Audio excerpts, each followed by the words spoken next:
Buenos días, paloma blanca, hoy te vengo a saludar, saludando a tu belleza y en tu reino celestial.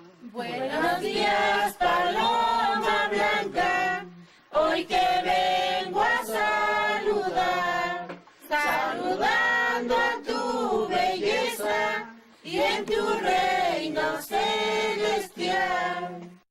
Aquí está el agua y el monte. Aquí el altar de los jades. Amaquemecan Chalco. En el lugar que es ejemplo, en la orilla del bosque, en la cercanía de las nieves, en el lugar de la niebla, en el patio florido, en Tamuanchan, en el lugar de nuestro origen, donde las flores se yerguen. Desde los inicios de la humanidad, el ser humano ha establecido una estrecha relación con los elementos que componen el entorno dentro del cual crece y se alimenta. Por las características de temperatura y humedad, los sistemas montañosos siempre han sido parte fundamental en el orden del cosmos que da sentido a la existencia de muchos pueblos. Por otra parte, el desarrollo de gran variedad de ecosistemas permite una disponibilidad amplia de recursos que sustentan la vida diaria del campesino. Las sierras montañosas del eje volcánico transversal se caracterizan no solo por contener las montañas de mayor altura en el país, sino también por albergar una alta diversidad biológica, cultural, étnica y climática. Al infiltrarse dentro de los montes, gota a gota, el agua desciende por distintas venas subterráneas hasta aflorar en manantiales. Así, las aguas afloran de sitios plenos de obscuridad, dentro de las entrañas de la tierra, útero divino que proporciona lo indispensable para la vida. Las cuevas, barrancas, abrigos rocosos y texcales son lugares fríos, oscuros, donde se concentra la humedad en altos índices, convirtiendo tales lugares en verdaderos tesoros repletos de riqueza biótica. Sitios maravillosos de precisión estética, donde se conjugan tales características.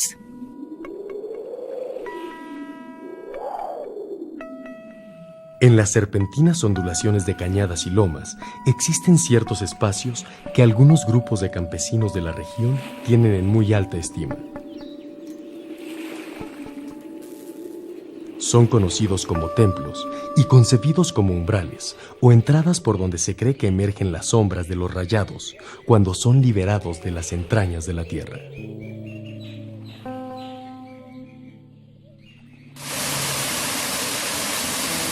Existen templos de varios tipos. Por ejemplo, los manantiales, abrigos rocosos, los peñascos, las oscuras oquedades en las raíces de algún árbol. Como característica común, se observa que estos lugares albergan puntos específicos de oscuridad, notable concentración de humedad en el ambiente y la efervescencia de la exuberante vida vegetal. Tienen la característica particular de ser revelados en viajes oníricos. Viajes que proyectan muchas de las veces las fuerzas divinas que habitan tales sitios. Puede tratarse de viejos árboles en los que ha sido depositada una fuerza sobrenatural al ser rayados por un relámpago. Punto desde donde la persona elegida tendrá la obligación de ofrendar año con año a los entes y ánimas de la montaña. También tendrá el don algunas veces de la curación, otras de la interpretación de los sueños. Estado onírico en el que se efectúan encuentros personificados con las ánimas que habitan en los rincones de la montaña. El trabajo litúrgico de los elegidos, los trabajadores del tiempo, rebasa la mera petición de lluvias y el agradecimiento de un buen temporal. Implica negociaciones inmediatas, tratos y en algunos casos luchas con aquellos entes que emergen de un inframundo hasta cierto punto terrenal y que viajan por el plano celeste, montando o conduciendo los vientos y nubes, acarreando consigo bondades e infortunios para los seres que aún marcan sus pasos sobre la tierra. Ellos establecen prácticamente de un modo social la relación con los antepasados.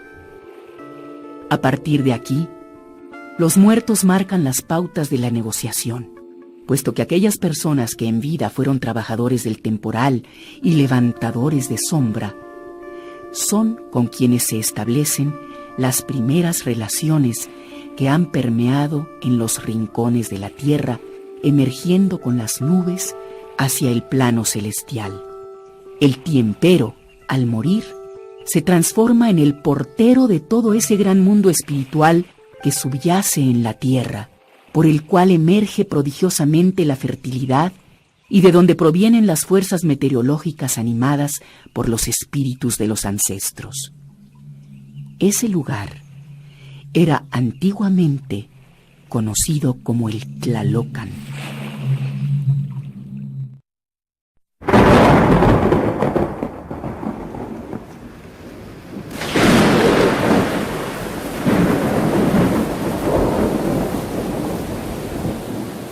Y para que no granice, para que no sea granizada, para que no sea muerta por el granizo la mata del maíz, entonces empujan las nubes, las ahuyentan. Los arrojadores del granizo, los arrojadores de la lluvia.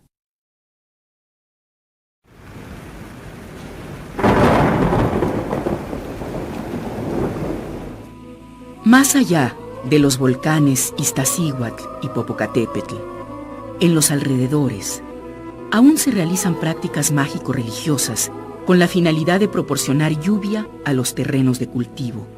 Estas prácticas contienen una herencia cultural ancestral y se heredan por linaje, por la presencia de alguna enfermedad, a través del sueño o la más frecuente de todas, por elección divina. Cuando cayó el rayo, yo era joven, estábamos apurados cuando viene el viento del agua y empieza a llover. No tardó mucho cuando pega el traquidazo, cuando me avienta el relámpago. En ese momento ya oigo la voz del cielo. Me dijeron los señores, este lo llevamos o este lo dejamos. Entonces responde otro, dice, este se queda a trabajar, yo. Cuando una persona es alcanzada por el rayo y sobrevive, cae enferma. El pueblo está enterado que la única medicina posible es que la persona enferma tiene que ser presentada ante los trabajadores del temporal, corporaciones de personas encargadas de los templos donde se trabaja con la lluvia y que conocen el código para aliviar su malestar. Estuve enferma y me estuvieron curando mucho tiempo y no me podían curar ni doctores ni nada no podían hacer, según me venían a hacer limpias, nada, tampoco. Entonces fue como pues ya otras personas vinieron y me dijeron que por favor que si me podían curar los tiemperos. Y pues ya cuando ya vi que no me podía componer, yo le dije a mi esposo, le digo, dile al señor Juan que por favor venga a curar. Después me dijeron, dice, mira muchacho, vente para acá. Me dijo un señor de Ameca, dice, mira muchacho, tú vas a ser trabajador y curandero. Ahorita no te dolió nada, pero va a llegar el día. Entonces yo poco a poco empecé a estar mal, poco a poco. Y yo no quería obedecer, porque no sabía yo el destino ni el trabajo. hasta que después me puse a la orden de trabajar y mire usted, hasta hoy aquí me tienen presente. Ellos, los tiemperos, tienen la capacidad de detectar el mal de la persona, saber de qué templo salió el rayo que golpeó al enfermo, para que éste sea presentado ante el espíritu y guardián de este templo. Ellos, mediante el sueño, se comunican con las ánimas que moran en los templos y éstas a la vez recomiendan la cura y la ofrenda que el enfermo debe proporcionar a los antiguos espíritus de temporal. Los rayos que los matan son los que van a servir allá arriba. Y los que les cae aquí y están aquí es porque estamos sirviendo aquí. Se asiste al lugar donde le cayó el rayo. Se sahuma y reza para levantar la sombra o alma de la persona afectada, alma que se desprendió al contacto con el rayo. Cuando ya se sabe la procedencia del rayo, toda la congregación se reúne para asistir a la presentación de un nuevo miembro, un nuevo hermano de temporal. En sus manos llevan la ofrenda que han de ofrecer a los que habitan los templos. Llevan la cera, el sahumador, los candeleros y las flores. Otros llevan la comida, la fruta y los refrescos, sin faltar el confeti y los cohetes que simbolizan el arco iris y el trueno. Pues me vinieron a ver para que vinieran a alzar aquí la sombra donde cayó el relámpago, y del relámpago pues ya me llevaron, hicimos comida, toda la comida, mole, fruta, pan, de todo, dulces, bueno, la fruta de todo llevamos también, calabazates, también todo llevamos, mamón, y ¿qué más llevamos? Tamales de sabores, porque tamales de frijol y de anís, y tortillas azules y tortillas blancas. Entonces, ya cuando ya me fue a recibir, me llevaron al templo donde me lo fueron a entregar. Entramos cantando alabanzas, rezamos, cantamos. Antes de entrar al sagrado templo, el caporal del grupo pide permiso para entrar en él. Presenta ante el templo uno por uno a todos. Esto para no ser presa de los malos aires que habitan por ahí y que posteriormente pueden desembocar en la muerte. Después, se reza un Padre Nuestro y se procede a entrar. Te pedimos en nombre de mi Padre Santísimo, que dando las 12, te pedimos que riegues agua a nuestros campos, porque tú bien sabes que ese es el alimento para todos los que estamos en nuestra tierra. No tomes en cuenta nuestros pecados, Padre, sino que todo lo bueno, ya que tú fuiste y enseñaste en el año 1 para adorar tu agua. Tú bien sabes que cada año pedimos esta agua para que riegues nuestros campos en todo el globo terrestre.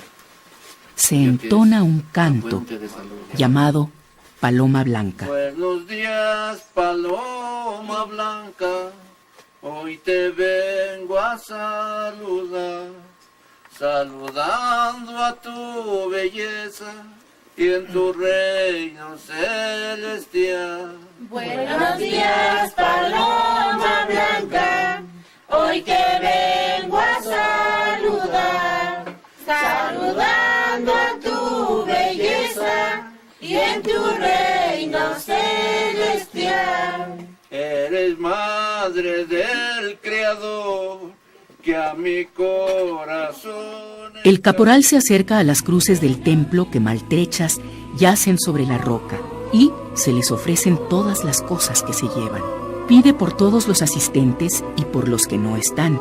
Piden salud, inteligencia, pero sobre todo piden la lluvia, que se rieguen los campos de cultivo para que la milpa crezca y se desarrolle el maíz que por tantos años han protegido. Más inteligencia y nos den más sabiduría para que nosotros podamos hacer nuestro trabajo con tanta devoción y con tanto amor, y también pues nadie se burle de nosotros, sino que de lo contrario estén más firmes hacia nosotros todos. Les pide permiso a los espíritus para poder florear las cruces, para poder moverlas. Todos colaboran con la limpieza del lugar. Se limpian y se arreglan las cruces con flores del color solicitado por el espíritu del templo a través del sueño. De todas las cruces, la más importante es la cruz de agua, la cual es adornada por el principal de la congregación y el encargado del templo.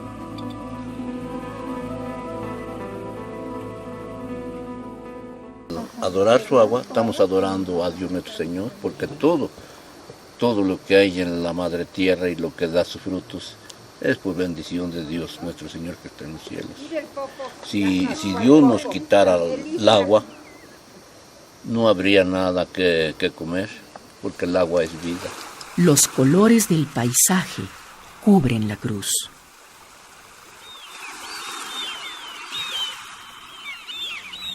Uno es por la nube, la blanca, la azul es por el cielo, Entonces, de allí son los meros que ya se respeta y tiene uno que vestirla la Santísima Cruz, tantita agua bendita para llamar el espíritu y ya siguen de colores.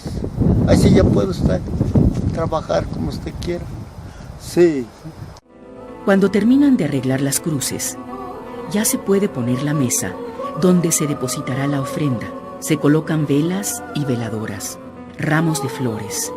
El arco iris yace en el suelo como mantel donde se depositará el mole, color de la tierra, el arroz, los tamales, el pulque y toda la comida que se ha preparado para esta ocasión.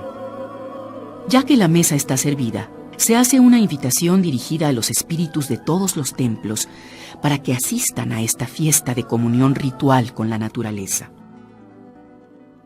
Y te pedimos también, Santísimo Templo de Alcaleca, Templo del Ocho, Templo de la Coronilla, Padre mío Señor del Sacromonte, Templo de Roquitla, de Ameyalco, Templo de Amula, Templo de Xoltepec, Santo Domingo, Tlalcostepec, Templo Provincial, Templo de Malacashco, María Blanca y Agua Dulce.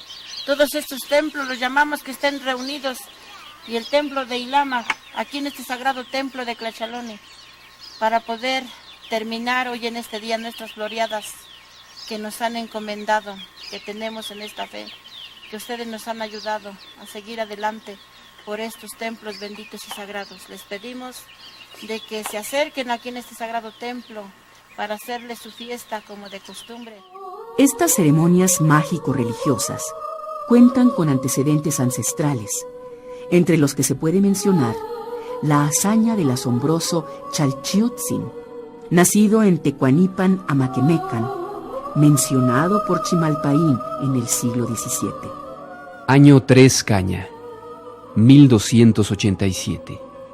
Y este Chalchiutzin, el noble de la preciada Esmeralda, fue el que trepó arriba del Popocatépetl buscando propiciar la lluvia, porque entonces sol y sequía habían cobrado fuerza y había hambre y necesidad. Según refieren los ancianos, llegó bien hasta la mera cabeza, hasta arriba del Popocatépetl, y allí se flageló. Él fue el único que pudo llegar de aquí, de Tecuanipan a Maquemecan.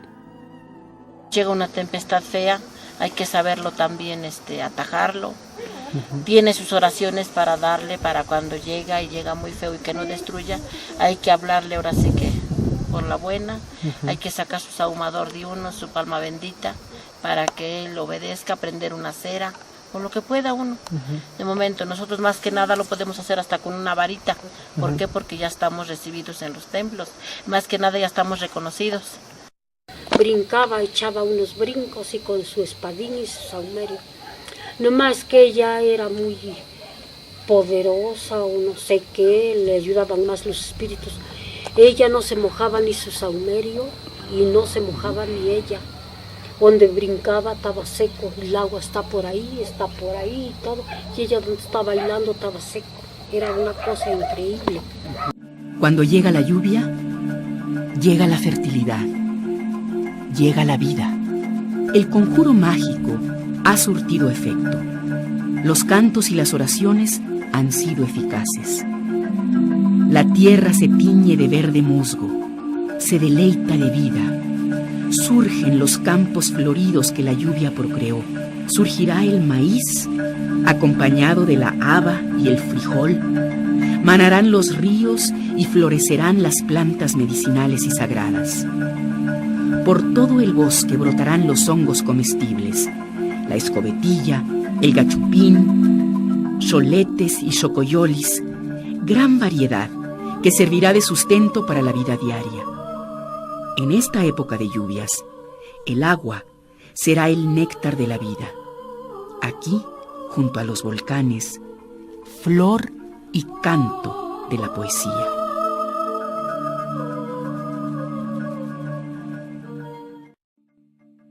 Deleítense con las embriagadoras flores que están en nuestras manos.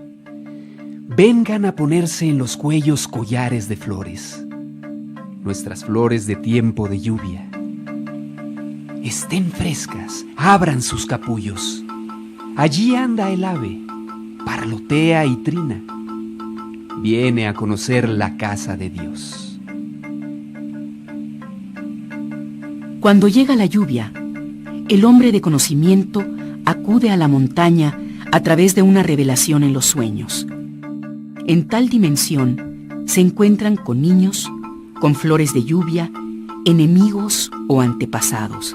Este hecho es muy significativo para ellos porque en el sueño se resuelven problemas de la vida cotidiana.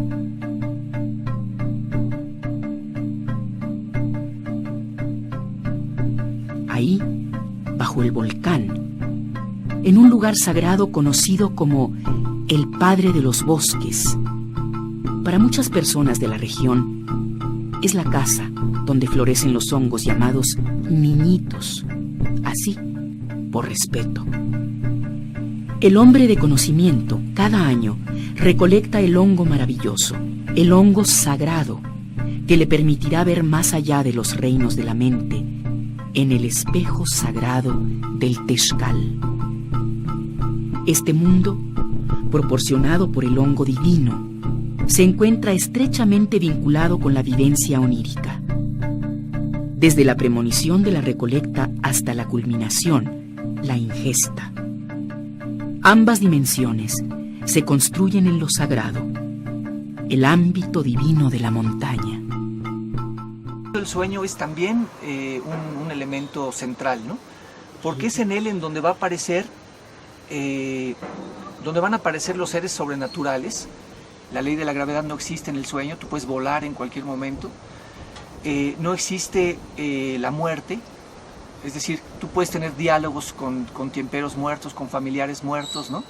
Entonces, digamos, la naturaleza misma del sueño se presta para facilitar los elementos que componen el mundo sagrado, ¿no? Entonces estás en un contexto en el cual todo esto se puede desarrollar y alimentar entonces el pensamiento mágico religioso.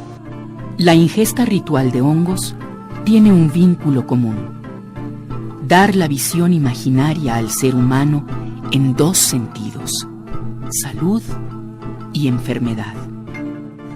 El hongo es espíritu, son consejeros para que así mismo ellos te acomodan cómo va a ser tu enfermedad o tu arreglo de un camión, de varias cosas.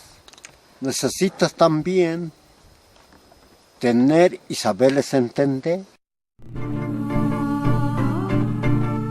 La recolecta e ingestión de hongos sagrados es una comunión ritual con la naturaleza. En esta comunión no solo hay que purificarse con el ayuno y la abstinencia, sino que hay que merecerla, siempre, desde los orígenes.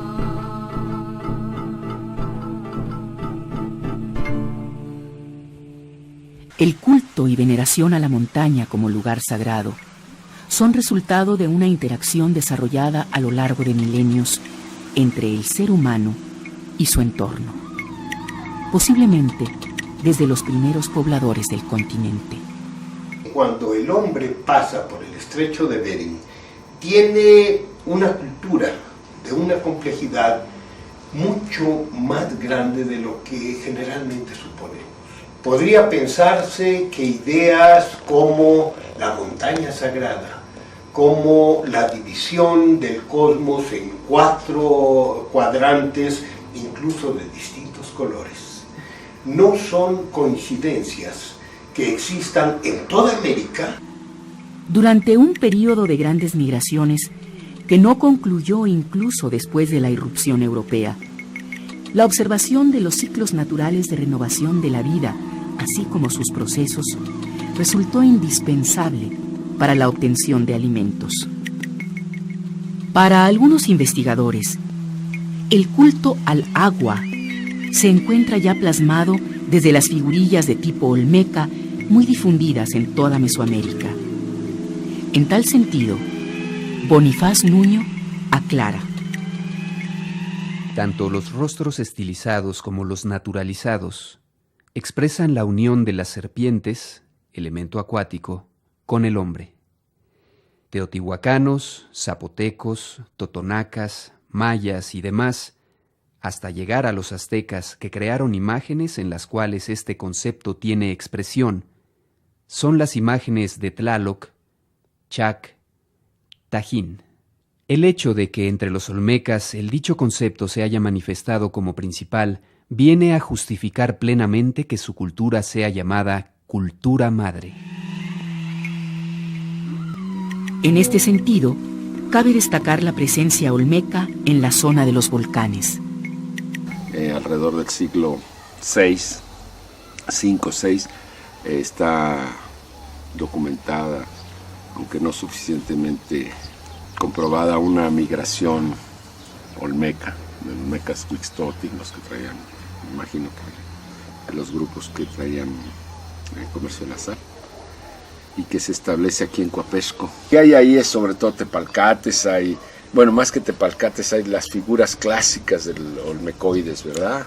Las mujeres de caderonas, pues las cabezas. Es que esta zona no era una zona donde se hicieran grandes construcciones. Aquí la mayoría de los rituales se llevan a cabo en las cuevas directamente o en los cerros. Hay una gran identidad con montaña, agua. La montaña y el agua resultan elementos inseparables en el pensamiento mesoamericano. El agua se concebía contenida en los cerros, liberada en cuevas y manantiales, desdoblando su materia a lo largo de oscuras barrancas. Por otra parte, la montaña constituyó todo un eje cósmico dentro de la figura mítica llamada Tamuanchan. Tamuanchan es la cubierta de la montaña sagrada. Podemos suponer que Tamuanchan viene a ser una de las formas de concepción del Axis Mundi. Tenemos el eje cósmico representado de muchas maneras, una de ellas es Tamuanchan. Sobre la montaña sagrada está el árbol cósmico, y el árbol cósmico sostiene el cielo. O sea, es todo el eje.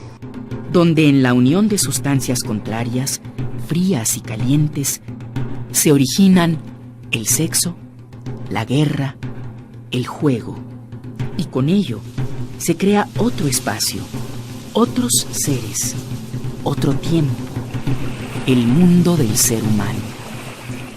Tamuanchan está en el centro del cosmos y está en los 4 rumbos, pero también puede estar como población dentro de este mundo. De esta Tamuanchan mítica se desprenden réplicas dentro del plano humano. 2 lugares característicos se encuentran a los pies de los grandes volcanes y obtienen un modelo de los mismos.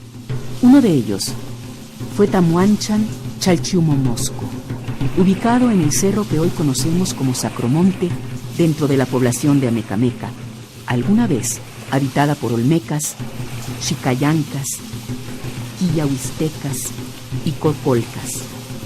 Según Chimalpaín, grandes magos que podían provocar a voluntad la lluvia. En la cima de aquel monte existía el gran altar de piedra verde, adoratorio que llamaban Chalchumomosco, porque ahí era adorada y reverenciada el agua.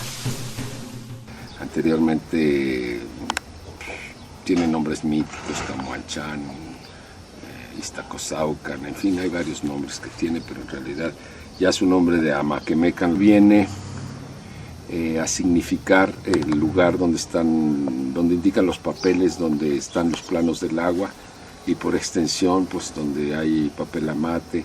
Hay una gran relación con el papel, pero el papel desde el punto de vista ceremonial, el papel que recubre los objetos sagrados, el papel como indicador, como transmisor de ideas y de conocimientos, y el papel como el lugar donde se vierten los planos del agua, porque esta es una zona que tiene que ver mucho con el agua.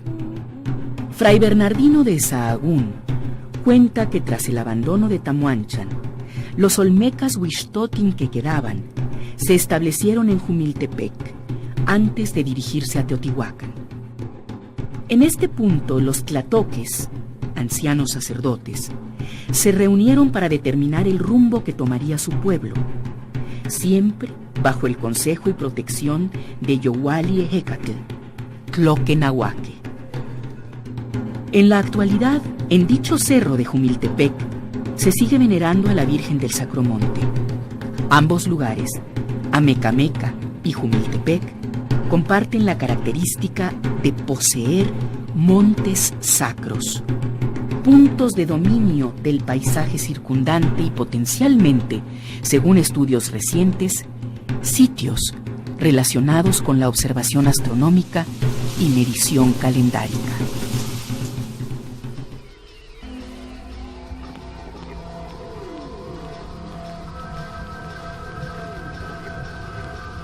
El Tlalocan era concebido como un lugar de origen y destino regido por el Tlaloc, nombre que contiene significados tales como cueva larga, camino debajo de la tierra, el que se tiende en la tierra o el que está lleno de tierra. El Tlalocan, según dijeron los viejos y sabios del altiplano a los frailes evangelizadores, se ubica en la sierra montañosa de Oriente. Ahí habitaba Tlaloc, dios de los truenos y de la lluvia, junto con todos sus servidores, los tlaloques, quienes desplazándose con las nubes se encargaban de distribuir las aguas por toda la tierra. Y hay que ver, obviamente, que los montes reales, no son sino elevaciones de la superficie de la tierra. Aunque nos parezca raro pensar que quien está dentro de una cueva en las alturas está abajo del mundo y nosotros que estamos abajo del cerro estamos en el mundo superior, así es. ¿Por qué? Porque es una elevación del mundo de la muerte, y quien se mete a una cueva penetra al mundo de los muertos. Por eso tenemos que considerar que la lluvia, los vientos, el granizo, son seres del inframundo.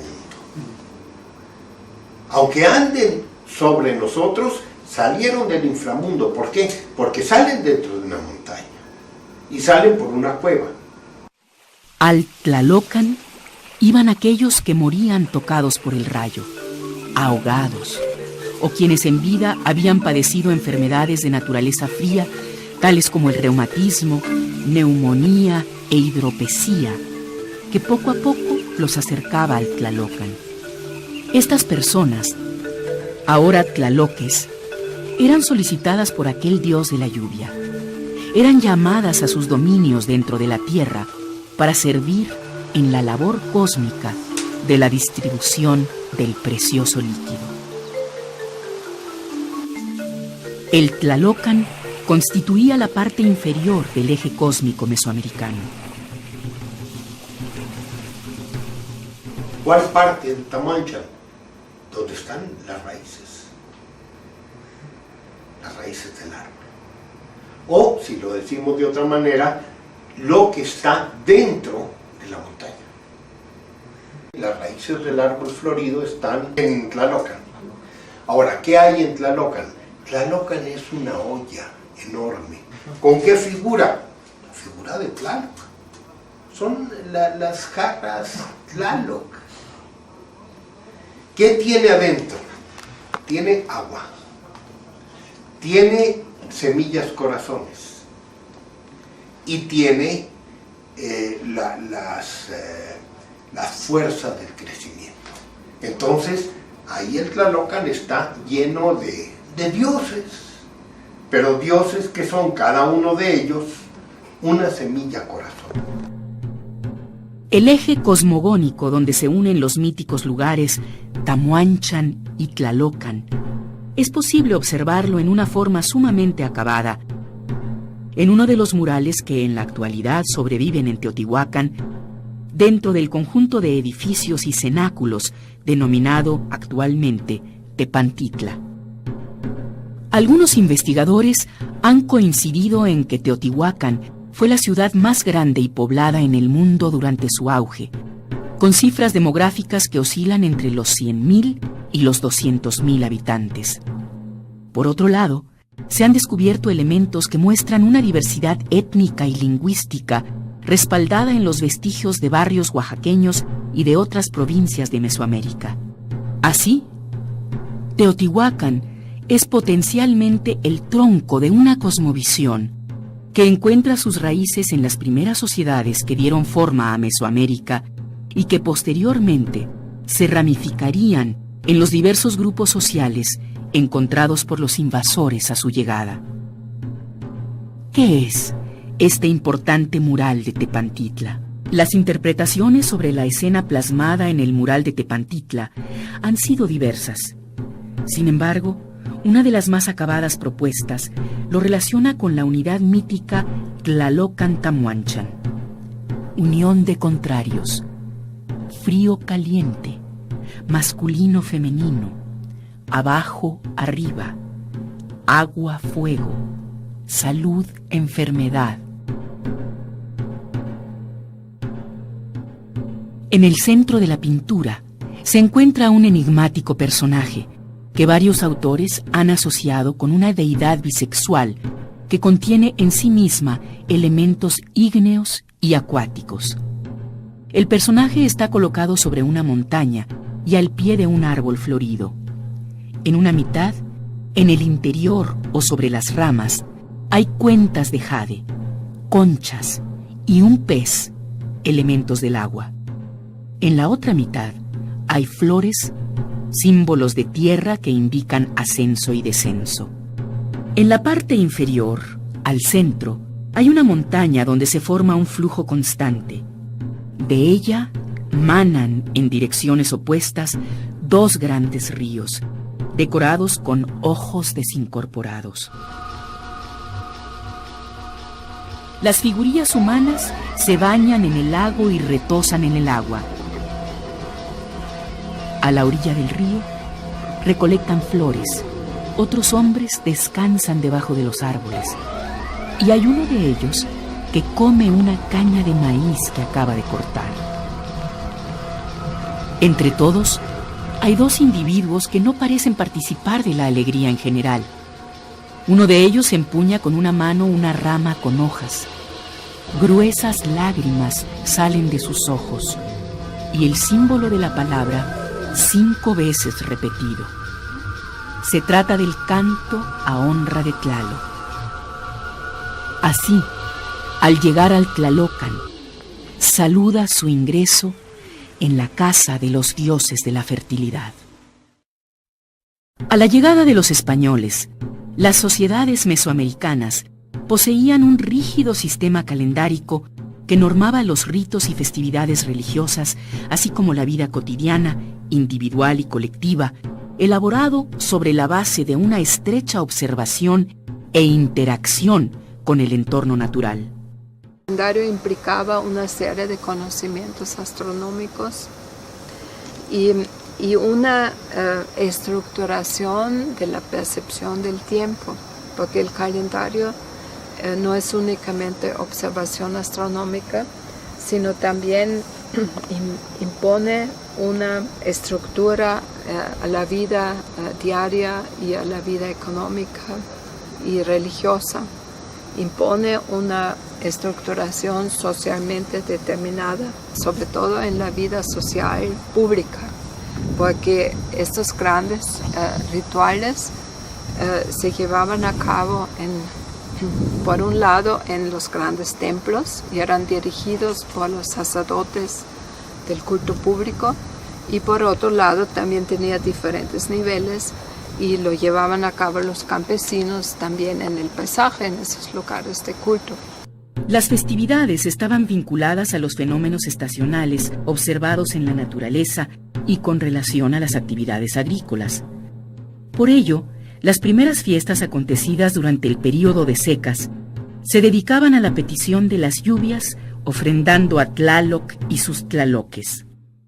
Posteriormente, venían las fiestas y ritos relacionados con la fertilidad, especialmente en el mes de Tlacaxipehualistli, con su numen rector Xipetotec, regresando después a los ofrendamientos dirigidos a las deidades de la lluvia. Otras deidades festejadas eran Coatlicue y Chicomecoatl, asociadas a la fertilidad de la tierra y al sustento obtenido por el trabajo agrícola.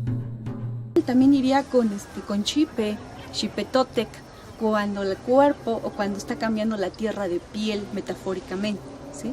Cuando ya están haciendo todo esto verde, esto que vemos en los bosques, en los manantiales, el afluente, nos está diciendo que la tierra está nuevamente cambiando de piel, está renaciendo, ¿no? la piel de la tierra.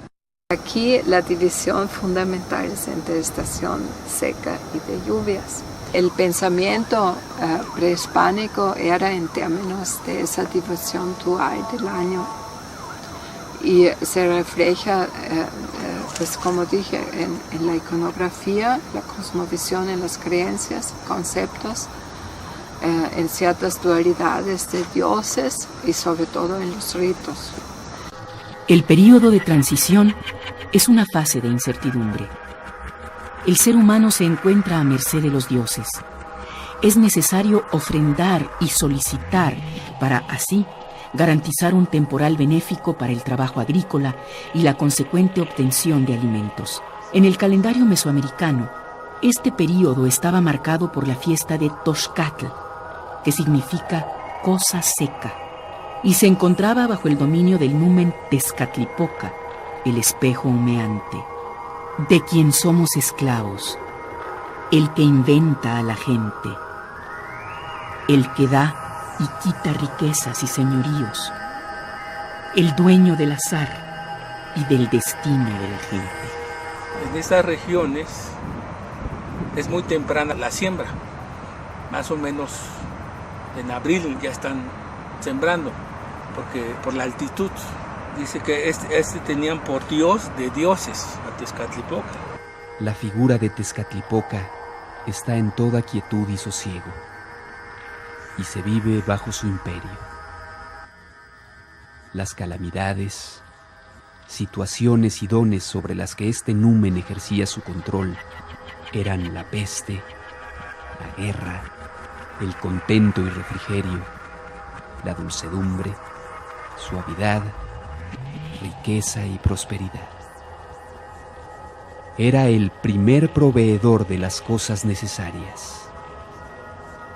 Estoy presuponiendo de que era uno de estos lugares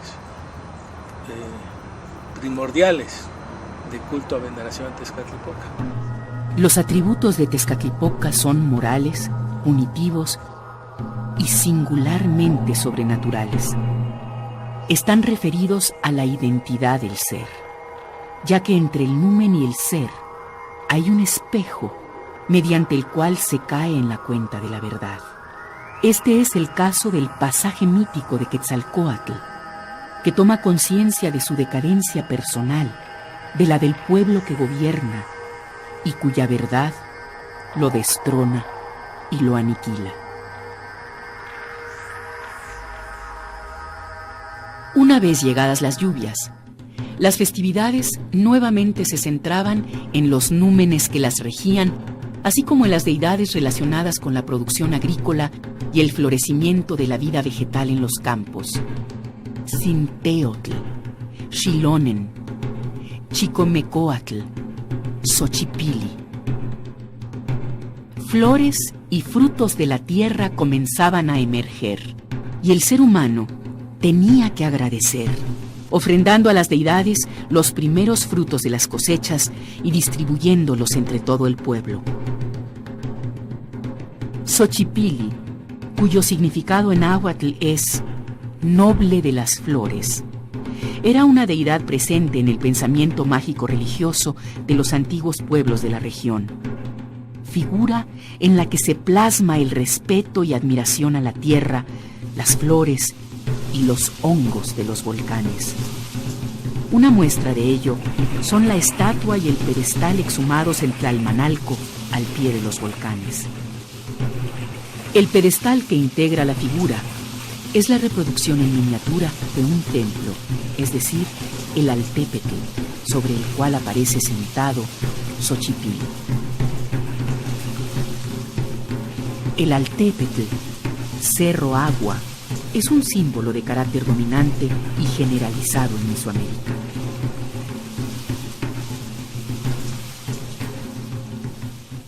Bueno, el Altépetl en su connotación más amplia significa, antes que nada, la adscripción de un grupo tribal a un territorio. Posteriormente, también significa la jerarquía política y la organización social de este grupo. Entonces, al hablar de un territorio también estamos hablando de lo económico, y como en el pensamiento prehispánico no se puede disociar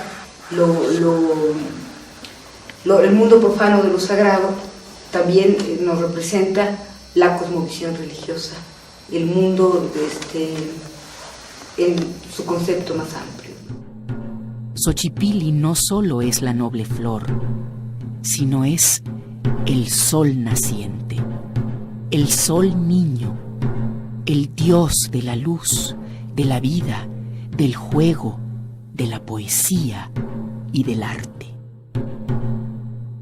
Al final de esta temporada, en el último mes de Tepeilhuitl, se festejaba a los cerros donde se forman los nublados. Se les ofrendaba en agradecimiento a las aguas y frutos proporcionados por su acción.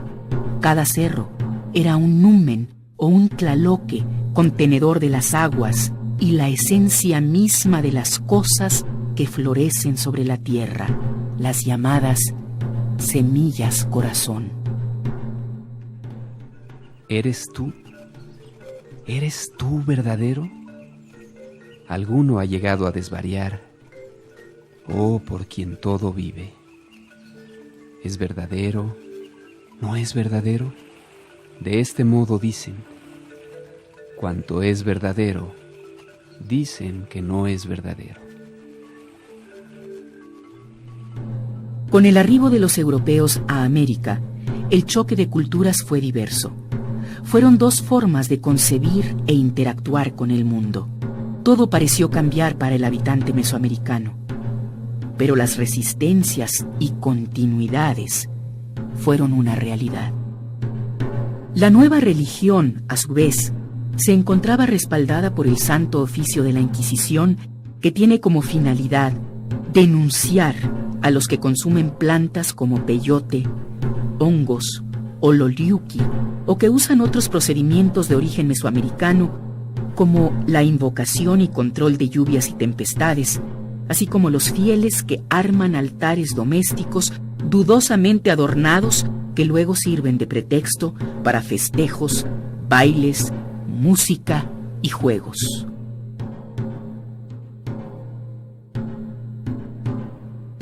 No obstante, tal sincretismo no fue solo propio de los indígenas. También los criollos y los nuevos residentes de Mesoamérica formaron parte de este nuevo crisol, aún en forja. El suspiro de la resistencia nahua se plasma en las figuras paganas intercaladas al interior de la iglesia de Santa María Tonancintla en el estado de Puebla. En este caso, nos remitiremos a una descripción ya admirablemente realizada por Francisco de la Maza en su vinculación del Tlalocan pagano de Teotihuacán con lo que él considera el Tlalocan cristiano de Santa María Tonantzintla.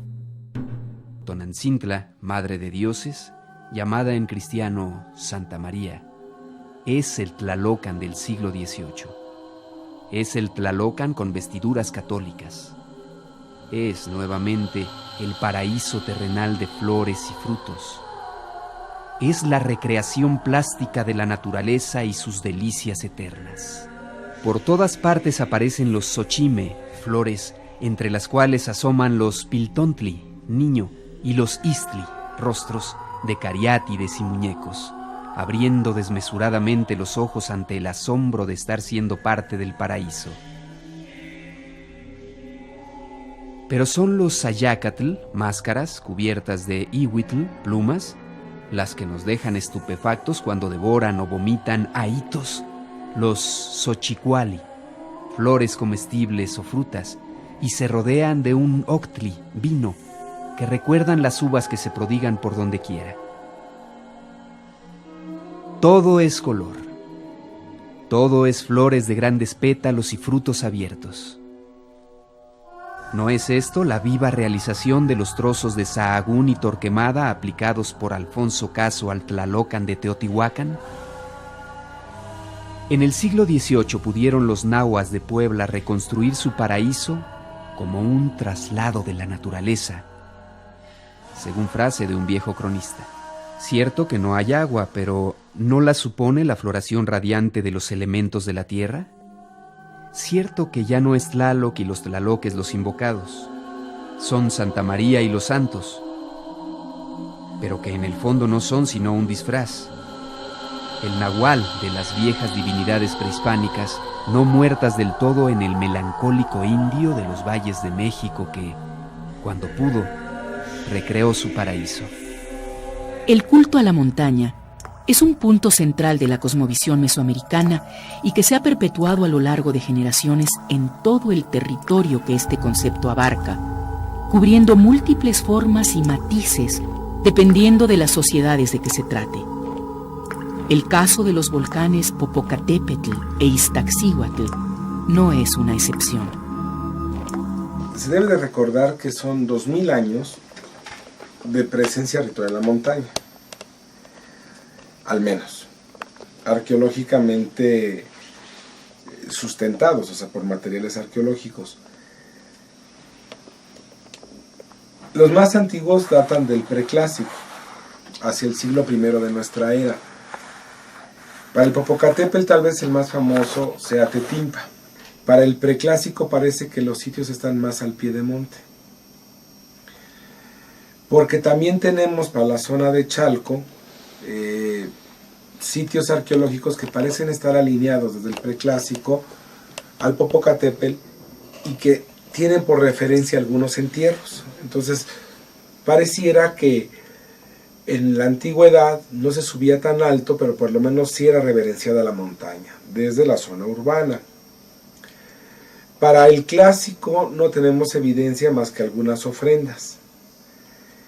Pero la apoteosis la vamos a tener en el posclásico temprano. En el posclásico temprano, con algunos adoratorios rectangulares, de los que en las fuentes se les llama Tetzacualco, o sea, encierros de piedra.